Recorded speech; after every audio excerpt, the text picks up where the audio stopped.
the most incredible aspect of all. These totalitarian elements will not be forced upon the people will demand them. For the social manipulation of society through the generation of fear and division has completely detached humans from their sense of power and reality, a process which has been going on for centuries if not millennia. Religion, patriotism, race, wealth, class, and every other form of arbitrary, separatist identification and thus conceit has served to create a controlled population, utterly malleable in the hands of the few. Divide and conquer is the motto, and as long as people continue to see themselves as separate from everything else, they lend themselves to being completely enslaved. The men behind the curtain know this, and they also know that if people ever realize the truth of their relationship to nature and the truth of their personal power, the entire manufactured zeitgeist they prey upon will collapse like a house of cards.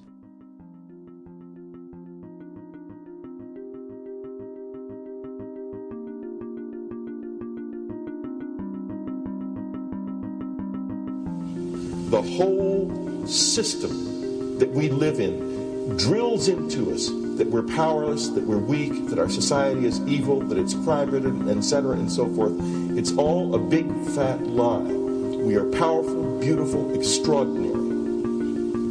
There is no reason why we cannot understand who we truly are, where we are going. There is no reason why the average individual cannot be fully empowered. We are incredibly powerful beings.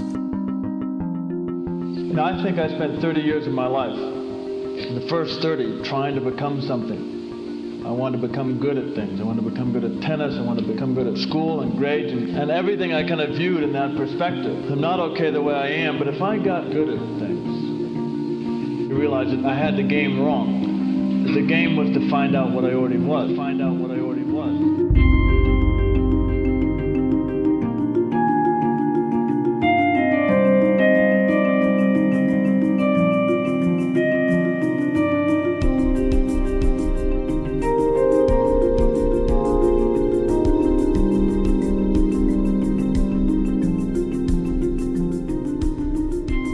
Now, in our culture, we've been trained for individual differences to stand out. So you look at each person, immediately it is brighter, dumber, older, younger, richer, poorer, and we make all these dimensional distinctions, put them in categories and treat them that way. And we get so that we only see others as separate from ourselves in the ways in which they're separate. And one of the dramatic characteristics of experience is being with another person and suddenly seeing the ways in which they are like you, not different from you, and experiencing the fact that which is essence in you and which is essence in me is indeed one. The understanding that there is no other. It is all one.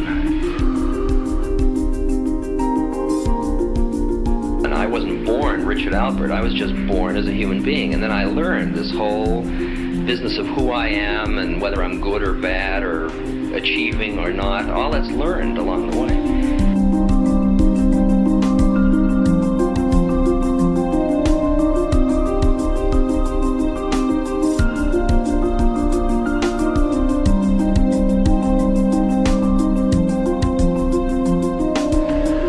The old appeals to racial, sexual, and religious chauvinism, to rabid nationalist fervor, are beginning not to work. A new consciousness is developing which sees the earth as a single organism and recognizes that an organism at war with itself is doomed.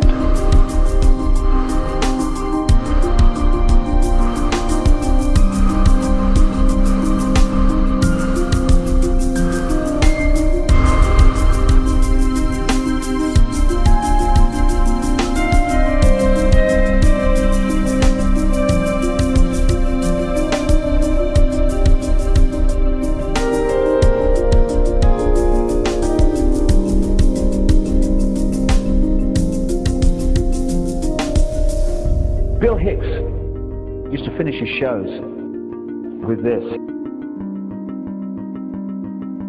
Life's like a ride in an amusement park. And when you go on it, you think it's real. Because that's how powerful our minds are. And the ride goes up and down and round and round. It has thrills and chills, and it's very brightly colored. and it's very loud, and it's fun for a while. Some have been on the ride for a long time, and they begin to question, is this real, or is this just a ride? And other people have remembered, and they come back to us and they say, hey, don't worry. Don't be afraid ever, because this is just a ride. And we kill those people. Shut him up, I've got a lot invested in this ride. Shut him up! Look at my furrows of worry. Look at my big bank account. My family, this has to be real. It's just a ride. But we'll kill those good guys who try and tell us that. You ever notice that? And let the demons run amok? But it doesn't matter, because it's just a ride, and we can change it anytime we want. It's only a choice. No effort, no work, no job, no savings of money. Just a choice right now between fear and love.